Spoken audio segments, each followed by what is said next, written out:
Сәлеметсіздер ме, 3-ші сынып оқушылары? Әдебиеттік оқу сабағын бастаймыз. Сабақтың тақырыбы ғажайып әлем. Адам, балық.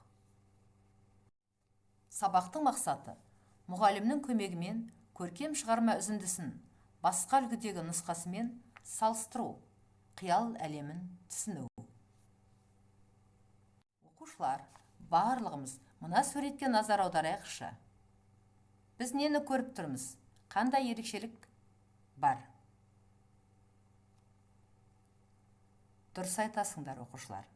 Балықтар, фантастикалық әлем, тұңғиықтың арасындағы ерекшелік.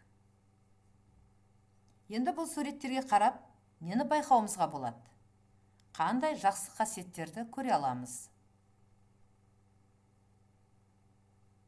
Иә, дұрыс айтасыңдар. Біз бұл суреттерден мейірімділікті, сүйіспеншілікті көре аламыз. Жақсы оқушылар, ендеше біздің бүгінгі тақырыбымыз ерекше болмақ. Яғни, фантастикалық әңгіме туралы айтатын боламыз.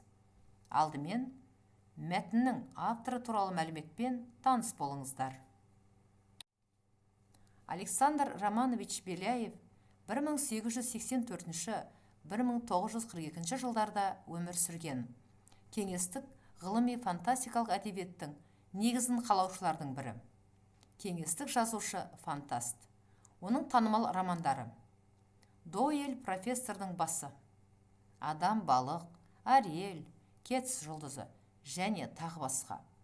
Барлығы 70-тен астам ғылыми фантастикалық шығармалары, оның ішінде 13 романы бар. Кейде оны ресейлік Жюль Верн деп атайды. Оқушылар, біз бүгін осы жазушының Адам, балық атты фантастикалық шығармасымен таныс боламыз. Бұл шығарма 1927 жылы жазылған. Мәтіндегі басты кейіпкер Ихтиандр судың астында да өмір сүре алады. Оқушылар, сіздің ойыңызша адам балық болуы мүмкін бе? Көргендеріңіз бар ма? Дұрыс айтасыңыз, оқушылар. Адам балықтың мультфильмін теледидардан көргенбіз. Адам балық болу мүмкін емес. Бұл фантастикалық әңгімеде ғана кездеседі. Ал фантастикалық әңгіме дегенді қалай түсінеміз? Фантастикалық әңгіме дегеніміз не? Фантастикалық әңгіме дегеніміз, оқушылар, ойдан шығарылған, қиял ғажайыпқа толы әңгімелер екен. Оқушылар, енді оқулықты ашып, мәтінді жақсылап оқып шығайық.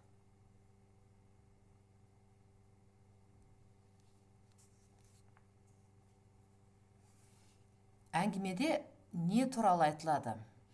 Адам, балық деген кім? Әңгімеден біз не түйдік?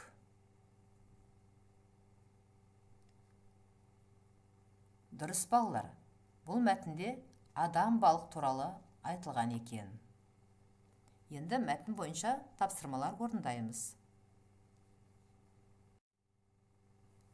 Мына сұрақтардың жауабын ойланып көрейік. Неліктен адам су астында өмір сүре алмайды? Сен қалай ойлайсың? Осы сұрақтың жауабын Попс формуласы бойынша қысқаша жаз.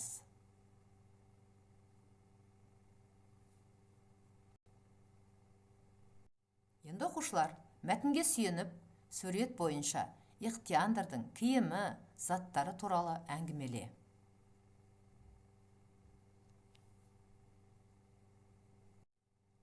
Су астында жүзгенде Ихтиандр неден сақтану керек? Оның достары туралы не айта аласың?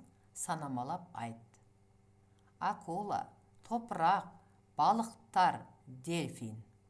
Судағы тіршілік. Бас кейіпкер адам, балық. Оқушылар, жазушы қиялындағы адам, балық саған ұнады ма? Неліктен? Сен Ихтиандырға қандай тілек айтасың? Өз тілегіңді жаз. Сонымен оқушылар, бүгінгі сабақтан не түсіндік? Сабақ ұнады ма? Өткен тақырыптармен салыстырғанда қандай ерекшелікті байқадыңыздар? Иә, бұл фантастикалық бағытта берілген әңгіме екен. Бізді қиялға жетелейді.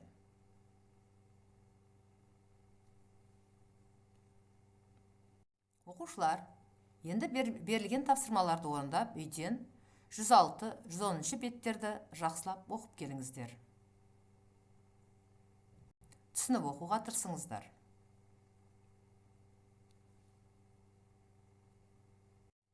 Сабағымызды қорытындылай келе, кері байланыс беруді ұмытпаңыздар. Яғни кемені салып, желкенді мына түстер бойынша боя. Егер саған сабақ ұнаса, және тапсырманың барлығын сәтті орындаған болсаң, желкенді жасыл түске боя. Егер сен сабақта белгілі бір қиындықты кездестірген болсаң, желкенді сары түске боя. Ал саған сабақ барысында тапсырмаларды орындау қиын болып, мұғалімнің көмегі қажет болса, желкенді қызыл түске боя. Қаласаң, кемені де бояуға болады. Жақсы оқушылар, осымен сабағымыз аяқталды. Назар қойып тыңдағандарыңыз үшін көп-көп рахмет.